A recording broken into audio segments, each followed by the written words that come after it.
19h30 à Alépé, localité de la région de Lamé. Bienvenue sur la chaîne toujours proche des populations. Ravi de vous accompagner pour votre journal sur RTI2. Voici les titres de ce week-end. L'escale 225 nous plonge ce soir dans l'univers festif qui a prévalu lors de l'intronisation du chef du village de Yopougon-Kouté. Une cérémonie selon les us et coutumes à Tchan que nous ferons découvrir nos reporters dans quelques instants. Et puis l'enregistrement des naissances augmente, le principal enseignement du rapport publié par l'UNICEF à l'occasion de son 78e anniversaire, des progrès notés par l'Organisation des Nations Unies. Bonsoir à tous, merci pour votre fidélité. Place à la rubrique du jour.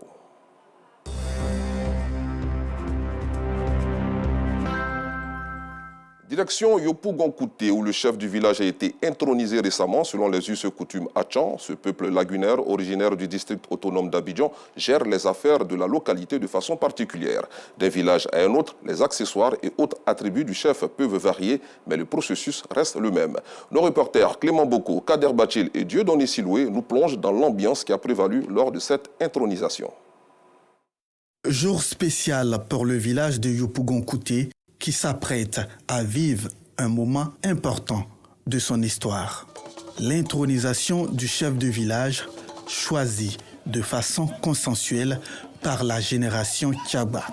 Tôt ce samedi matin, par petits groupes d'animation, jeunes et femmes sillonnent les rues du village pour annoncer les couleurs.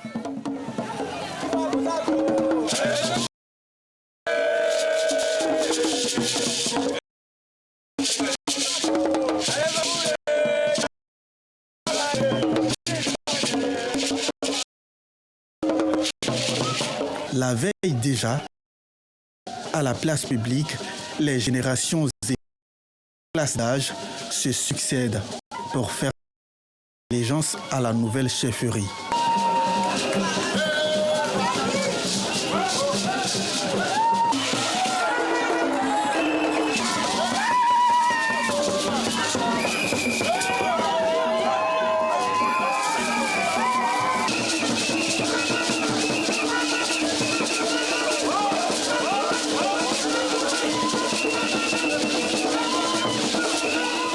À la tombée de la nuit, les préparatifs vont bon train avec les femmes à la cuisine.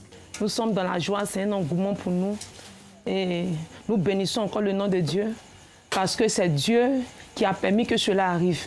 Car la Bible dit, toute autorité est établie par Dieu. Donc si aujourd'hui, nous sommes dans cette joie, c'est par la pure grâce de Dieu. La pure grâce de Dieu. Pour bénéficier en permanence de cette grâce, l'esplanade de la paroisse Saint-Laurent de Yopougon-Kouté est réquisitionnée comme lieu de la cérémonie. Ici, les invités sont accueillis au rythme du tam-tam parleur, comme l'exige la tradition à Tchan.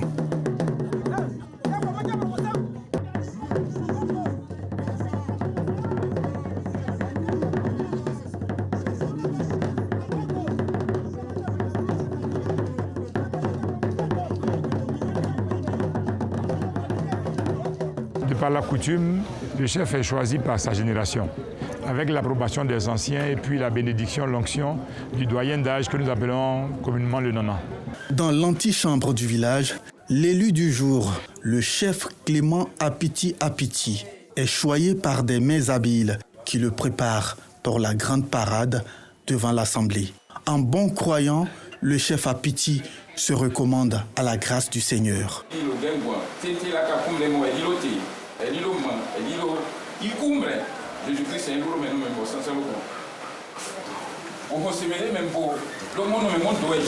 est un mais mon n'est pas au dit pour assurer pour couvrir, c'était la Amen.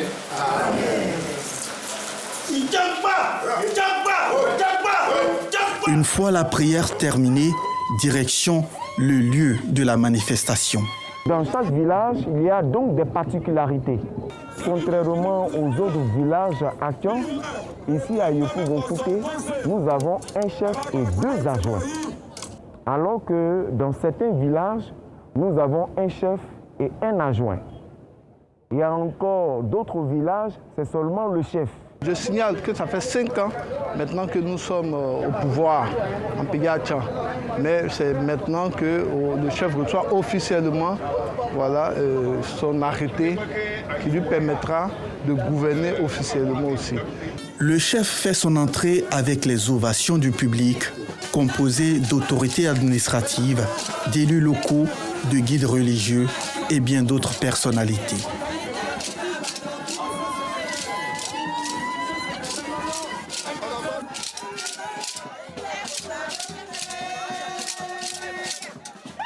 Le village de Yopougon-Kouté est riche de sa diversité, mais a une histoire bien particulière relatée par ses mimes. Que nous avons migré de l'autre côté de la forêt du Banco, appelée Mobam Poto, qui est l'actuel site de la prison civile. Puis, place à l'intronisation à proprement dit. Vous savez, en pays haïtien, le pouvoir se transmet par génération. Et particulièrement à Yopougon-Kouté, le symbole, c'est l'arc et le carquois du chasseur. Pourquoi? Parce que nous sommes venus de Filtissac.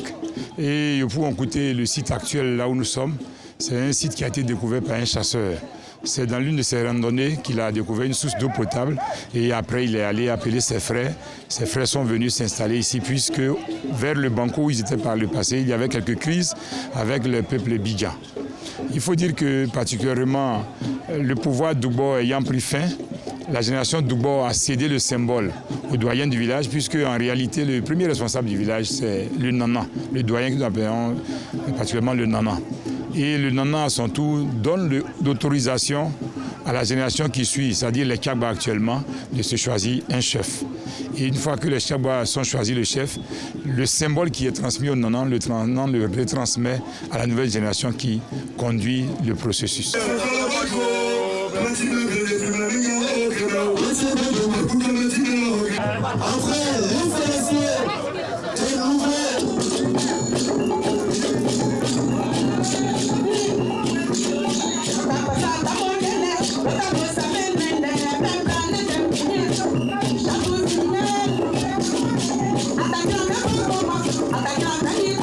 En ce jour de fête, les filles et fils du village sont dans la joie et ne le cachent pas, à l'image de Meroué Mohamed, qui a été fait fils du village. Les liens avec Yopougon sont familiaux.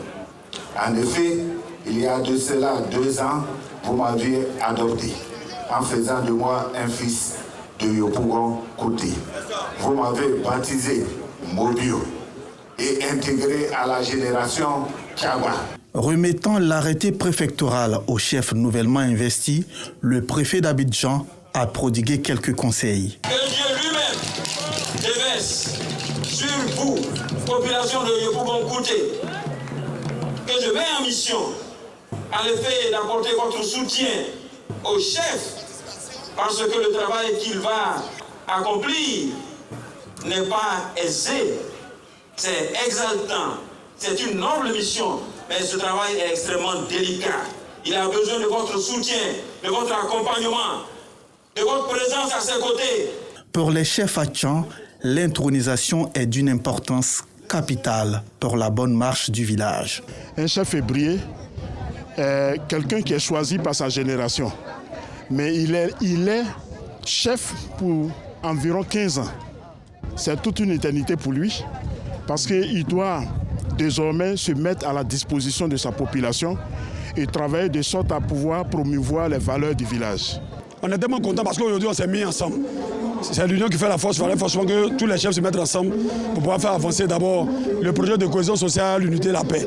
Et puis le projet rentre après. Donc nous sommes arrivés pour le soutenir, que Dieu le bénisse. Pour le représentant du parrain, Yopougon-Kouté doit servir d'école aux autres villages. C'est la première fois dans l'histoire des intronisations que les religieux et toute la population acceptent de venir faire une intronisation dans une cour de l'église. Cela veut dire que le village de Yopougon-Kouté nous donne un exemple de paix désormais, de paix dans la concorde, voilà, dans la concertation. Donc Yopougon-Kouté nous donne un exemple. Clément Apiti entend œuvrer pour l'unité et le développement de son village. Nous travaillons en équipe. nous pourrons dire que c'est la Dream Team de l'équipe. C'est le leader qui coach toute une équipe répartie en commission. Donc c'est une action collégiale parce que chez nous, on ne naît pas chef, mais on le devient. Par la volonté de la génération à laquelle nous appartenons, qui nous suscite à la tête. Le choix s'est porté sur nos humbles personnes et pour cela, nous avons besoin de tous. Le chef Apiti est titulaire d'une maîtrise en chimie. Il est enseignant de physique-chimie dans les écoles méthodistes où il occupe la fonction d'assistant du directeur de la pédagogie à la direction des écoles méthodistes. Il est marié et père de 3 enfants. Faut-il le rappeler, en pays Hatchan, le pouvoir reste avant tout collectif car aux mains des classes d'âge. Restons dans cette ambiance festive pour parler de l'engouement avant la célébration de la fête de Noël. Ce n'est pas encore le 25 décembre, date de célébration de la fête de Noël, mais les parents s'empressent déjà pour acheter les jouets de leurs enfants aussi rapidement afin d'éviter les difficultés du jour J. Dans la commune d'Adjamé, Georgette Ido Fofana, Abdoulaziz Darame et Ouattara Sidiki ont rencontré des personnes venues faire leurs différents achats. Voici donc leur compte rendu. À Djamé, samedi 14 décembre 2024. Il est 15h. Nous sommes à 11 jours de la célébration de Noël. Mais la fête se fait déjà sentir.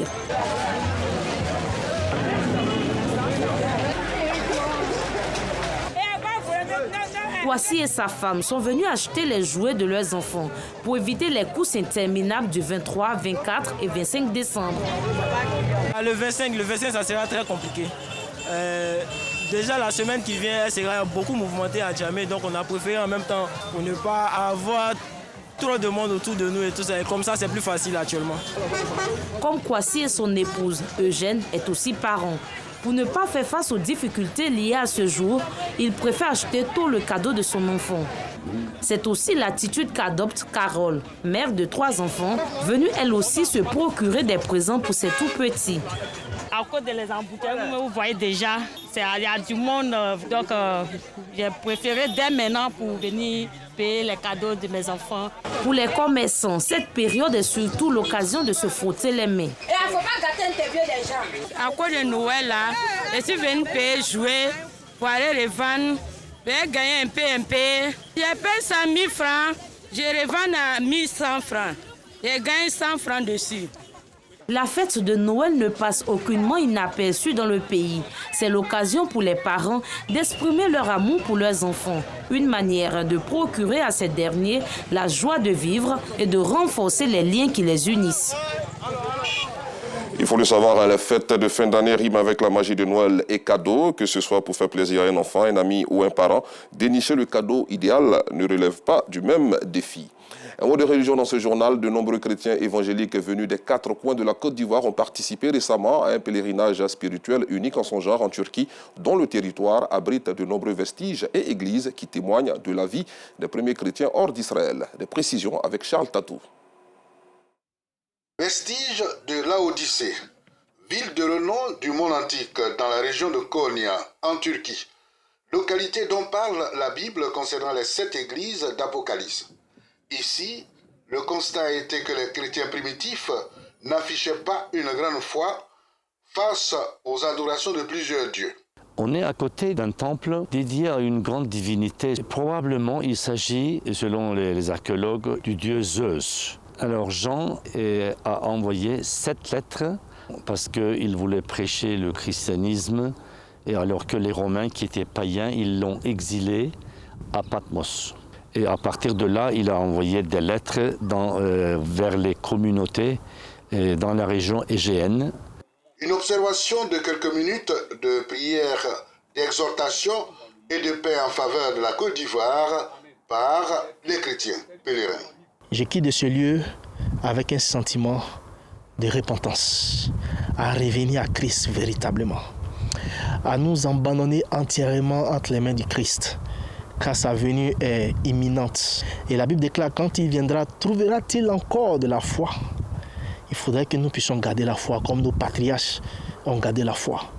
Et je bénis le nom du Seigneur Jésus-Christ pour le président de la République qui a mis en œuvre tous les moyens financiers, matériels, afin que nous puissions manifester notre attachement, notre dévotion à notre Seigneur Jésus-Christ en venant en Turquie Que Dieu bénisse le président, qu'il bénisse la Côte d'Ivoire. Après la Odyssée, cap mis sur la ville de Philadelphie, toujours en Turquie.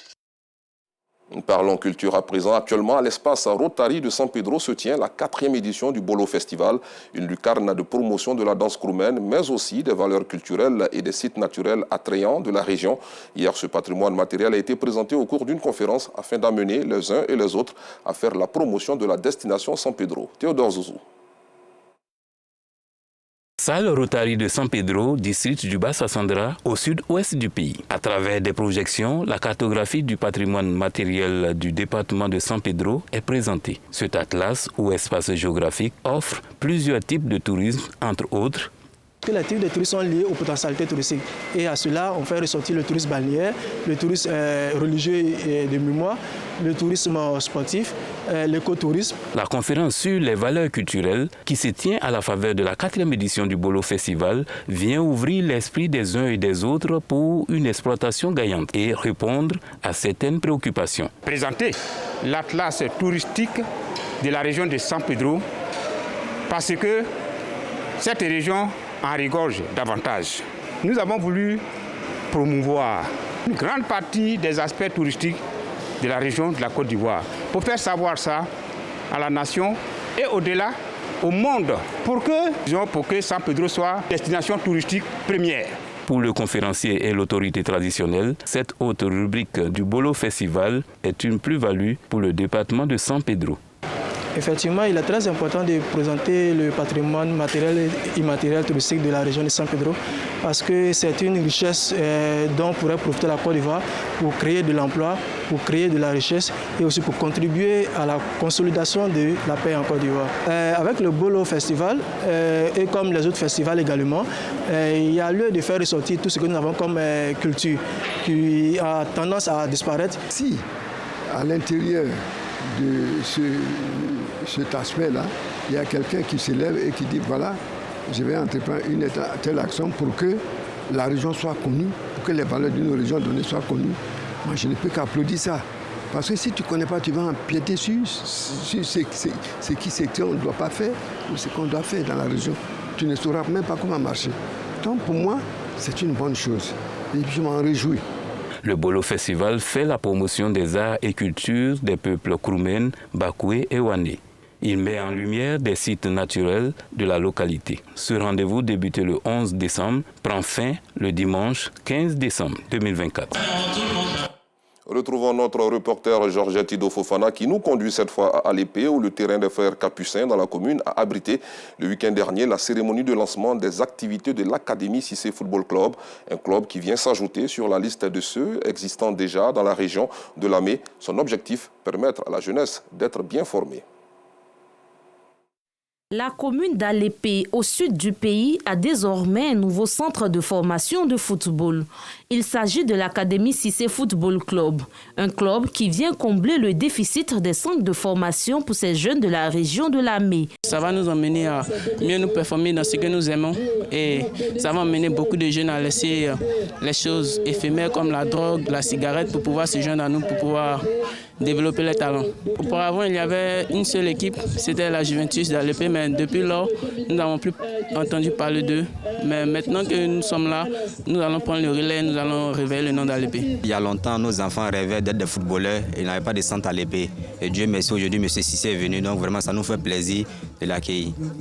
Cette académie se veut aussi un centre d'études et de formation des enfants déscolarisés. Et nous sommes en train de développer quand même un système où les enfants qui ne vont pas à l'école, ils vont apprendre un métier.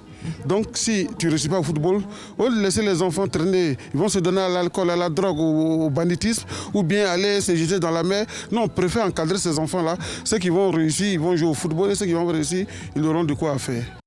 C'est une initiative à laquelle adhèrent les autorités communales. La formation avec des formateurs d'élite, donc à vous de jouer le jeu, à vous d'être rigoureux, à vous de penser à votre avenir.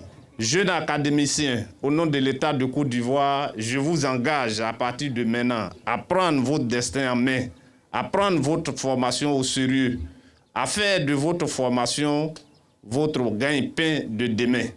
Aussitôt ouvert, le centre accueille déjà ses premiers pensionnaires. Au nombre de 80, ils ont fait montre de leur savoir-faire. Ouvrons la page internationale de cette édition. Première escale, la France, où au moins 2 morts et des dégâts énormes. Le cyclone tropical Chido et ses vents violents ont semé la désolation ce samedi à Mayotte, le département le plus pauvre de l'Hexagone dans l'océan Indien. À Kaweni, un quartier situé sur la commune de la capitale mahoraise, Mamoudzou, tout a été emporté, tout a été rasé selon les populations. Toujours sur le vieux continent, Géorgie, alors que les manifestations perdurent depuis plus de 2 semaines contre la décision du gouvernement de suspendre jusqu'à 2028 les négociations d'adhésion du pays à l'Union européenne, Mikhail Kavelashvili a été élu ce samedi par le Parlement à la présidence de la Géorgie. L'ex-footballeur est connu pour ses positions anti-occidentales. Et puis en Corée du Sud, le Parlement a adopté ce samedi une motion de destitution contre le président Yoon Suk-yeol pour sa tentative ratée d'imposer la loi martiale le 3 décembre dernier. Il est désormais suspendu dans l'attente de la confirmation ou l'infirmation de sa destitution par la Cour constitutionnelle. Si la destitution est validée, une élection présidentielle aura lieu sous 60 jours. Le Premier ministre Han Duck-soo assure l'intérim. Comme annoncé en titre, l'enregistrement des naissances augmente. C'est le principal enseignement du rapport publié par l'UNICEF à l'occasion de la célébration de son 78e anniversaire. Selon le texte, ces 5 dernières années, plus de 500 millions d'enfants de moins de 5 ans ont été enregistrés à l'état civil, soit 8 enfants sur 10. Le document note une progression de 77% contre 75% en 2019. Fin de cette édition. Merci de l'avoir suivi. Bon week-end sur RTI2.